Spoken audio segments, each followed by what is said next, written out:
Bonjour de nouveau, Azul Flawen.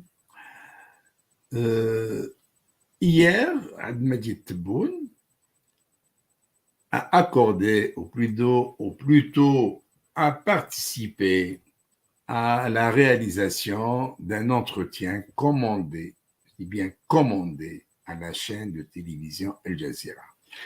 C'est le deuxième entretien en 2 ans que réalise Al Jazeera avec le président algérien, chose qu'elle n'a jamais faite. Cette chaîne n'a jamais fait d'entretien avec n'importe quel chef d'État 2 fois en 2 ans.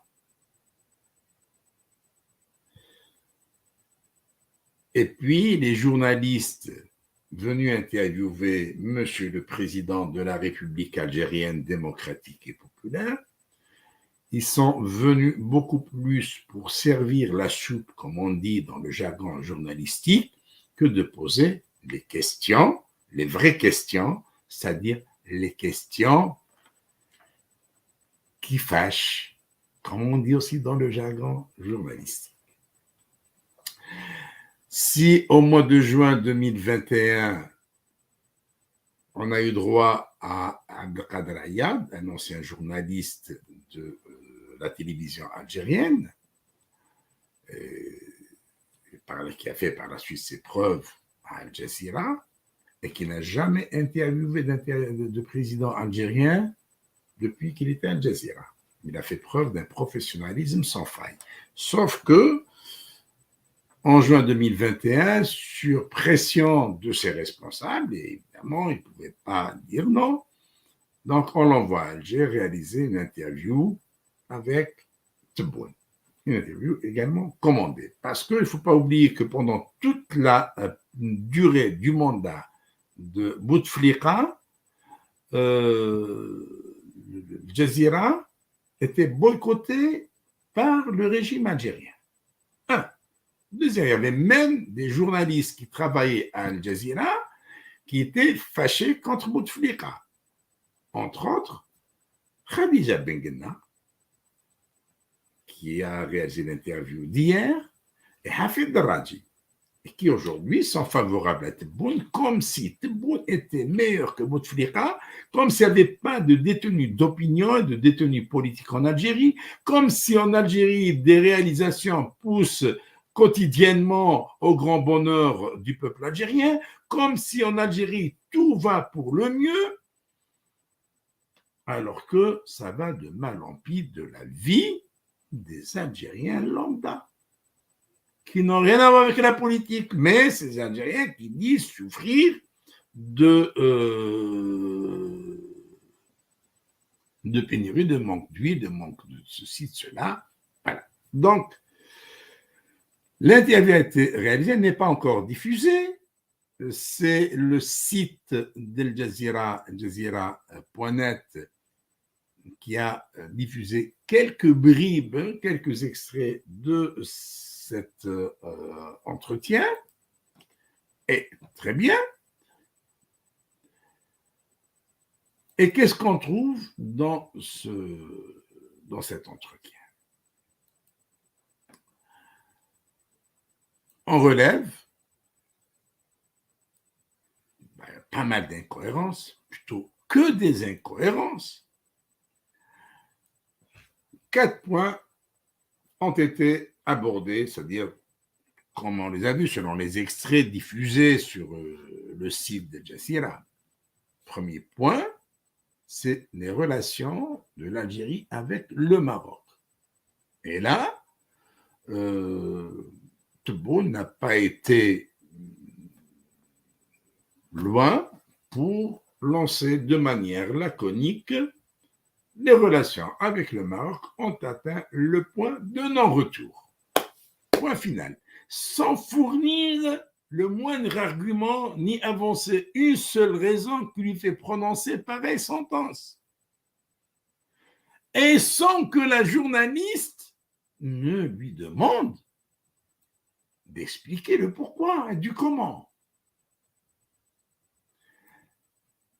On comprend pourquoi, de toute façon, on ne va pas titiller Tebboune, parce que c'est connu, le régime algérien, exagérément belliqueux à l'encontre du Maroc, et depuis qu'il s'est fait remonter les bretelles par Washington, donc il a baissé le temps et il a opté pour le silence. Donc il n'y a plus de déclaration contre le Maroc, mais une conduite infantile, des positions infantiles, oui, hein, telles que empêcher le roi du Maroc de participer au sommet d'Alger alors qu'il avait manifesté l'envie. Il a invité même les monarques des pays du Golfe à aller en force et à participer au sommet d'Alger. Donc, on tourne le dos, on l'empêche de participer, tout comme on empêche l'équipe de football de participer à la CHAN alors qu'elle est détentrice du titre, des deux précédents titres. On les empêche de participer sous prétexte qu'on ne leur permet pas, on ne les autorise pas à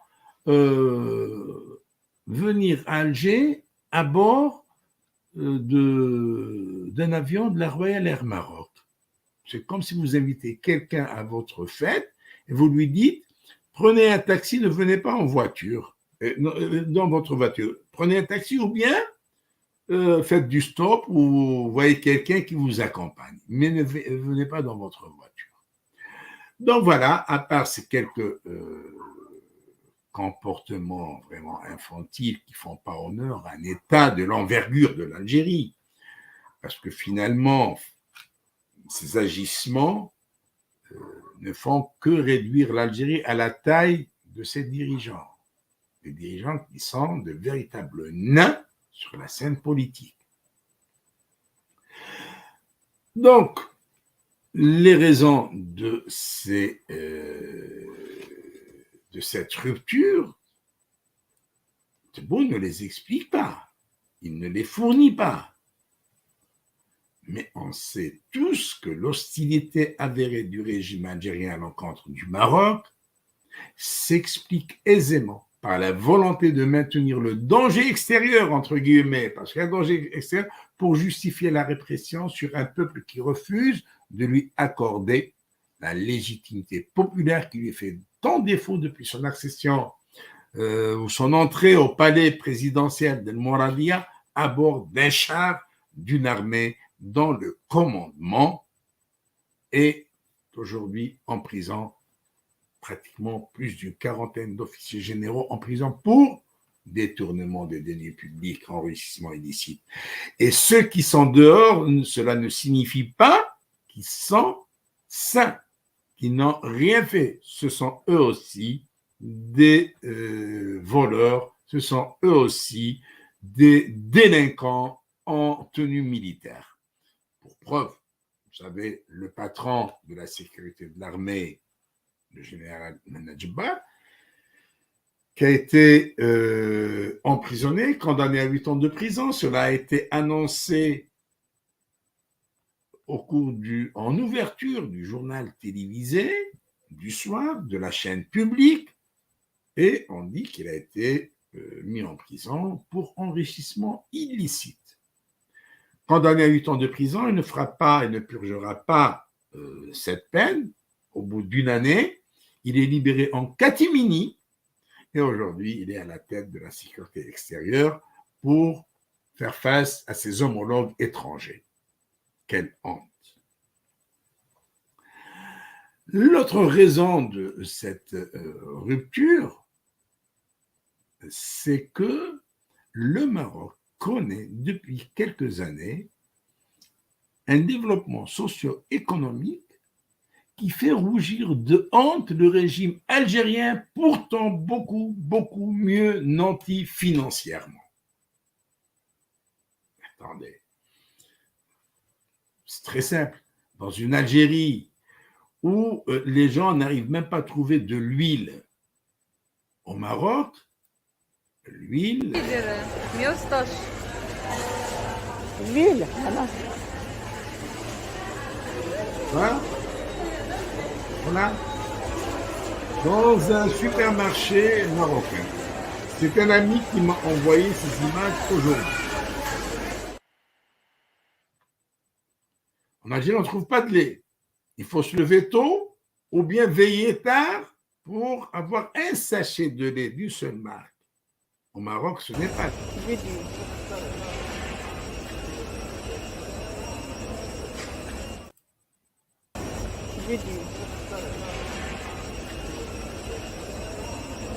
Voilà, du lait dans une grande surface.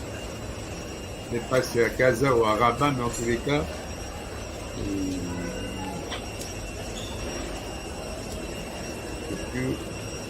où est-ce qu'il a pris ces images?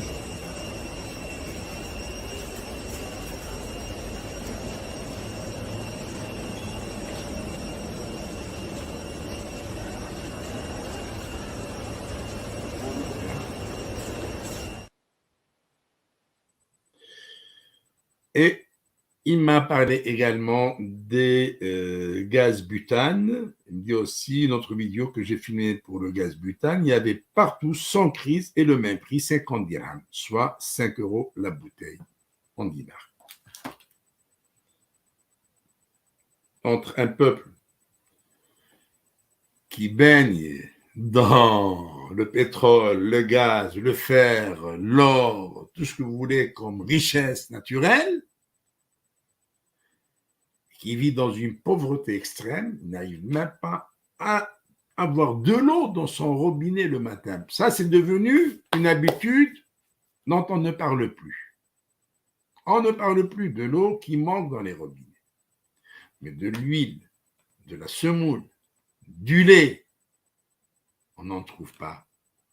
Parce que l'argent destiné à acheter ces produits de première nécessité, eh bien, il est destiné à acheter de l'armement.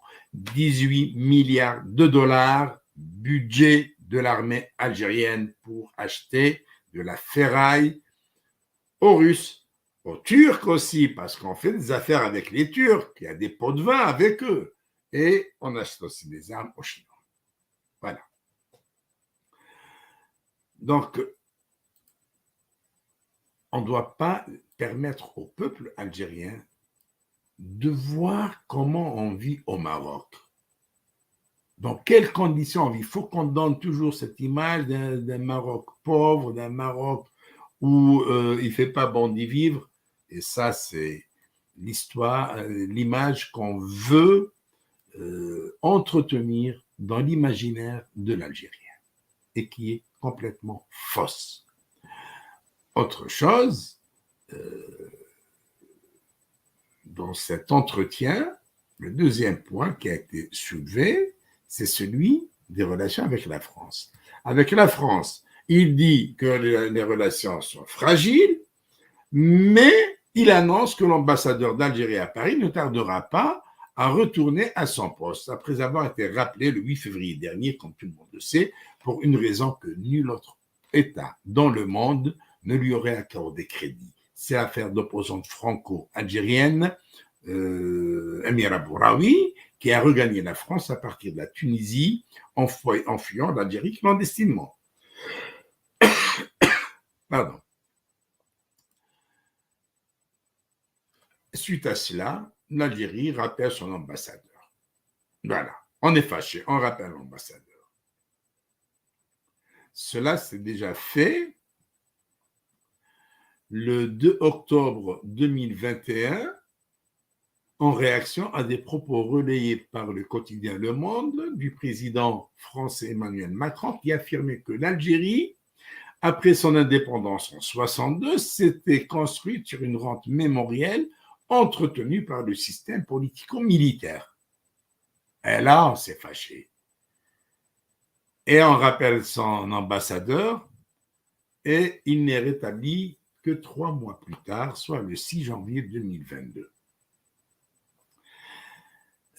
Avec la France, le régime algérien se comporte comme un enfant gâté, tantôt frondeur, tantôt conciliant, et le président algérien donne l'image d'un enfant gâté qui croit faire avancer son statut d'ancien colonisé pour jouir des faveurs de l'Élysée par rapport à ceux qui étaient sous protectorat. C'est-à-dire que nous étions colonisés, nous étions vos enfants. Nous faisions partie de la France. Donc nous devons bénéficier de privilèges que vous ne devez pas accorder aux autres. Or, malheureusement, pour le régime algérien, eh bien, la France accorde plus de privilèges, plutôt ses relations avec la France, avec le Maroc, en dépit de quelques froideurs, ça reste à un certain niveau qui n'a pas été atteint par celle entretenue avec Alger. Quand on voit que le Maroc vient d'inaugurer un pont dans la ville de Casablanca de plus d'un kilomètre de long, avec 4 voies, 2 allées, 2 retours, et ce n'est pas de la propagande qu'on leur fait, mais c'est la réalité. 12 années auparavant, c'est la Trémie Mouahidoun qui a été inaugurée. Donc, 2 réalisations qui décongestionnent la circulation automobile dans la ville de Casa. Sans parler du pont Mohamed VI, sans parler des usines de construction automobile. Au moment où en Algérie, on exulte en voyant la Fiat 500 débarquer à Alger pour un prix exorbitant qui fait, je ne sais pas combien de fois le SMIC. Imaginez le SMIC à 20 000 dinars et on vous vend la voiture à 380 millions de centimes. 2 millions de centimes pour 380 millions de centimes. Je vous laisse le soin de calculer.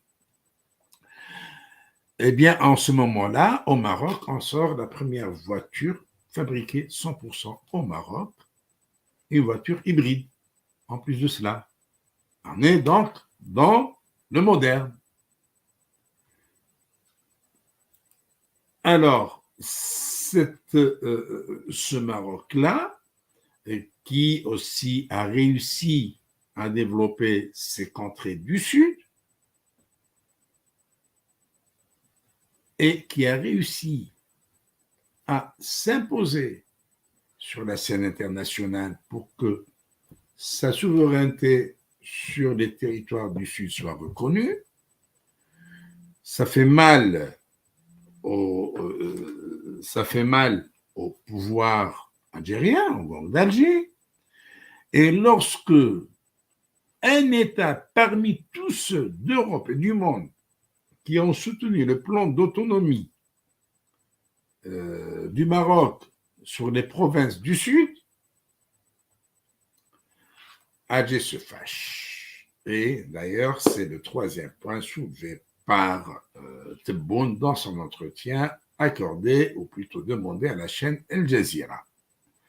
Et là, en parlant des relations algéro-espagnoles, il est temps, il révèle l'étendue de sa méconnaissance du fonctionnement des États, des institutions des États démocratiques.